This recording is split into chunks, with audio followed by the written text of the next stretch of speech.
सेवण का खबर शामिल क्यों पिया। तालका रिपोर्टर मोहम्मद सफ़र सेवानी की रिपोर्ट मुताबिक डिप्टी कमिश्नर जाम शोरो अब्दुल वाजिद शेख सेवण पहुंची दरगाह हज़रत लाल शहबाज कलंदर रहमतुल्लाह अलैह जी मज़ार ते हाज़िरी भरी। मुल्क ऐं क़ौम जी सलामती लाइ दुआ घुरी।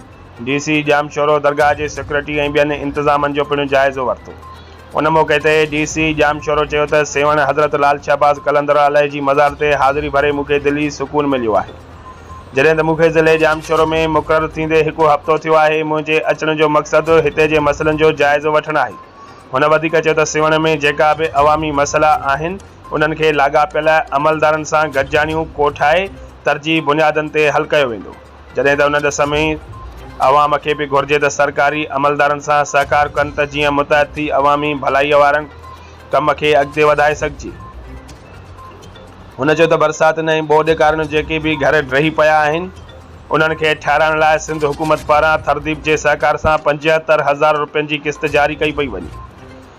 पर माण्हू चवनि था त असां जॻह जो कमु न करायूं ऐं पैसा बि मिलनि। इहो सिंध सरकार जी पॉलिसीअ जे ख़िलाफ़ आहे।